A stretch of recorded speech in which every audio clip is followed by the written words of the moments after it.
বনি ইসরাইলের এক লোক 500 বছর আল্লাহর ইবাদত করেছে। কয় বছর?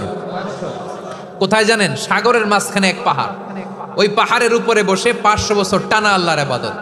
দিনে আর রাতে একবার করে নিচে নামতেন। সেখানে আল্লাহ তাআলা পাথরের ভেতর থেকে তার জন্য মিঠা পানির ব্যবস্থা করে দিয়েছেন, আর একটা ডালিম গাছের ব্যবস্থা করে দিয়েছেন। সকালে নামলে একটা টসটসে ডালিম, রাতে নামলে টসটসে ডালিম। এগুলো খেয়ে খেয়ে 500 বছর সে আল্লাহর ইবাদত করেছে। আর সে আল্লাহর কাছে বলেছে, আল্লাহ আমি যখন মারা যাব সেজদারত অবস্থায় যেন মারা যাই। ঠিকই আল্লাহ সেজদারত অবস্থায় সাইয়েদনা আজরাইলকে পাঠিয়ে দিলেন। সেজদারত অবস্থায় লোকটা মারা গেল। 500 বছর ইবাদতের পরে আল্লাহর দরবারে কিয়ামতের কঠিন ময়দানে যখন লোকটা হাজির হয়ে যাবে, আল্লাহ বলবেন আদখিলু আবদি আল জান্নাতা বিরহমাতি, আমার বান্দাকে আমার দয়া আমার ভালোবাসা দিয়ে জান্নাতে ঢুকায়া দাও। 500 বছর ইবাদত করছে তো আমার দয়ায় আমার বান্দারে জান্নাত দাও। এই বান্দা বলে বালবি আমালি, আল্লাহ তোমার দয়া লাগবে কেন? আমি আমার আমল দিয়ে জান্নাতে যেতে চাই। কি দিয়ে? কথা বুঝে নাই বোধহয়। আল্লাহর এই বান্দা কি দিয়ে জান্নাতে ঢুকতে চায়? আমল দিয়ে। আল্লাহ বলছে আমার দয়ায় আমার বান্দারে জান্নাতে নিয়ে যাও। ফেরেশতারা এ বলে আল্লাহ তোমার দয়া লাগবে কেন? সেজদা তো কম দেই নাই, জিকির করতে করতে 500 বছর শেষ করে দিলাম, আবার তোমার দয়া লাগবে? আমি তো আমার আমলেই জান্নাতে যেতে পারি। আল্লাহ বলবেন তাই, ঠিক আছে, আমি চাইলাম দয়া দিয়ে জান্নাত দিব, তুমি চাইলে আমল দিয়ে ঢুকবা, ঠিক আছে, তোমার আমল আর আমার যে দয়া দুইটার একটু মাপ দেই। তোমার 500 বছরের ইবাদত এক পাল্লায় রাখো। আর আল্লাহ বললেন আমি যে দয়া করে এই দুনিয়ার নাজ নেয়ামত বিউটি সৌন্দর্য দেখার জন্য তোমার দুটা চোখ দিয়েছিলাম, দুটা নয় একটা চোখ আরেক পাল্লায় রাখো। রাখা হবে, দেখা যাবে ওই 500 বছরের ইবাদত হালকা হয়েছে আর মুহূর্তের মধ্যে আল্লাহর দেয়া একটা চোখের নেয়ামত ভারী হয়ে গিয়েছে। আল্লাহ বলবেন তোমার কথা মতো মাপ দেয়া হলো, এবার ফলাফল দেখো। হিসাব বলে তুমি এখন জাহান্নামে যাবা, go to the hell fire, যাও এবার জাহান্নামে যাও। মাপ জোখে যখন আসছো আমার সাথে হিসাব ক্যালকুলেশন, যাও তুমি এবার জাহান্নামে যাবা।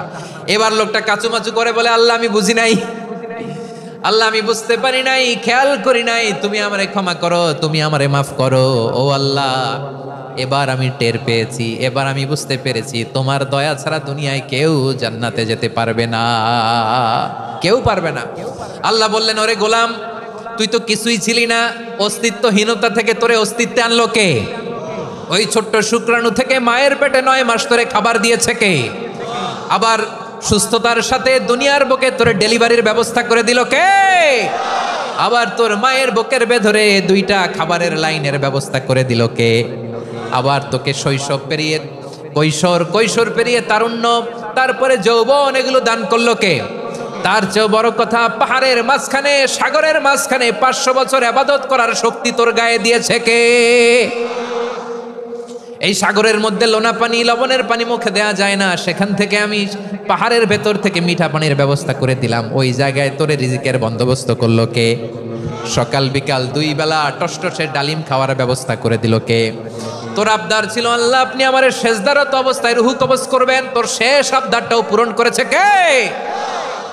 ও গোলাম আমার রহমতের তুলনায়, আমার নেয়ামতের তুলনায় তোর 500 বছরের ইবাদতের কোনো ওজনই হবে না। গোটা বিশ্বের কেউ কোনোদিন আমার জান্নাতে ঢুকতে পারবে না আমি আল্লাহর দয়া ছাড়া। হুয়ার রহমানুর রহিম, তিনি দয়াময়, তিনি মেহেরবান। জিবরাইল আলাইহিস সালাম বিশ্বনবীর এই লম্বা হাদিসটা যখন শোনালেন, আমি যা যা বলছি এটা বিশাল এক হাদিসের অনুবাদ। বললেন ইয়া মুহাম্মদ এই দুনিয়ার সবটাই চলে আল্লাহর রহমত দিয়ে। হাদিসের শেষ কথা, সব চলে আল্লাহর কি দিয়ে?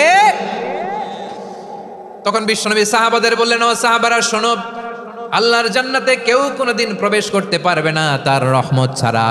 সাহাবারা বললেন ইয়া রাসূলুল্লাহ আপনিও না, আপনিও কি আল্লাহর রহমত ছাড়া প্রবেশ করতে পারবেন না? বিশ্বনবী বললেন না আমিও না, আমি বিশ্বনবীও আল্লাহর জান্নাতে আল্লাহর রহমত ছাড়া ঢুকতে পারবে না। তবে কিয়ামতের দিন আল্লাহর রহমত আমার চারদিকে বেষ্টনী দিয়ে থাকবে। আল্লাহ নিজের পরিচয় দিয়ে বললেন আলিমুল গায়বি ওয়াশ শাহাদাতি হুয়ার রহমানুর রহিম, আমি হলাম রহমান, আমি রহিম। আল্লাহরে চিনছেন? ও বারোখালীর ভাইয়েরা আপনার রবকে চিনতে পারতেছেন? তিনি দয়ার সাগর, তিনি মায়ার সাগর। তার দয়ার সাগর যে কত বড় আপনার কল্পনাতেও নাই। এজন্য আপনার পাপ যত বড় হোক, অন্যায় যত বড় হোক, অপরাধ যত বড় হোক, আপনার জুলুম যত বড় হোক, আল্লাহর রহমান নামের দরিয়া তার চাইতেও বড়। আল্লাহ বললেন, কুলিয়া ইবাদিয়াল্লাযীনা আসরাফু আলা আনফুসিহিম লা তাকনাতু মির রাহমাতিল্লাহ ইন্নাল্লাহা ইয়াগফিরুয যুনুবা জামিআ ইন্নাহু হুয়াল গফুরুর রহিম। ও আমার গুনাহগার বান্দারা শোনো, জুলুম করেছো, ভুল করেছো, অন্যায় করেছো, আল্লাহর রহমত থেকে নিরাশ হয়েও না।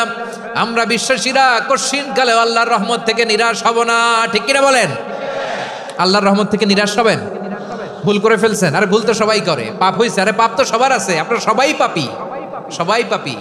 যত পাপ হোক, ভুল হোক, অন্যায় হোক, অনুতপ্ত হয়ে তওবা করে ওযু করে জায়নামাজটা বিছিয়ে সেজদা দিয়ে চোখের পানি ছাড়েন। চোখের বেয়ে পড়া পানি আল্লাহর কাছে যে কত প্রিয়। অনুতপ্ত বান্দার চোখের পানির ফোঁটা তার চোখ বেয়ে, নাকের ডগা বেয়ে জমিনে ড্রপ করার আগেই আল্লাহর ওই বান্দার সব গুনাহ মাফ করে দেয়। আল্লাহ বললেন, আমি রাহমানুর রাহিম, আমি দয়াময়, আমি মেহেরবান। এরপর আল্লাহ বললেন, হুয়াল্লাহুল্লাযী লা ইলাহা ইল্লা হুয়াল মালিকুল কুদ্দুসুস সালামুল মুমিন।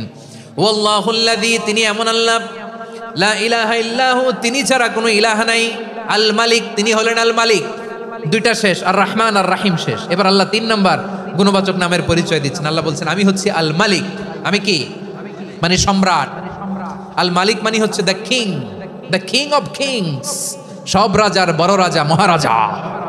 তার চেয়ে বড় রাজা আর কেউ নাই, তার চেয়ে বড় সম্রাট আর কেউ নাই, তার চেয়ে বড় ক্ষমতাধর সত্তা মহাবিশ্বে দ্বিতীয় কেউ নাই। চিৎকার করে বলেন ঠিক কিনা? তিনি আল মালিক। আল মালিক মানে ক্ষমতাধর, ক্ষমতার মালিক, রাজা ধীরাজ বাদশাহ। তার ক্ষমতা আর আমাদের ক্ষমতা একরকম নাকি? হ্যাঁ, আমাদের দুনিয়াতে ক্ষমতা অস্থায়ী ক্ষমতা, ঠিক কিনা বলেন? আইজ আছে কাল নাই, এরকম না ক্ষমতা? আল্লাহর ক্ষমতাও তো এরকম না, আইজ আছে কাল নাই এরকম। দুনিয়াতে দেখবেন কোন দেশের প্রেসিডেন্টের 4 বছরের ক্ষমতার মেয়াদ, কোন দেশের 5 বছরের। আল্লাহর কয় বছরের? 10 বছরের নাকি 20 বছর, 100 বছর। আল্লাহর ক্ষমতার মেয়াদ কতদিন বলেন? বুঝে থাকলে বলেন তো। চিরকাল তার ক্ষমতার মেয়াদ। চিল্লায় বলেন ঠিক কিনা? নিরঙ্কুশ ক্ষমতা, একচ্ছত্র ক্ষমতা বলতে যা বুঝায়, এই ক্ষমতা একমাত্র আল্লাহরই আছে।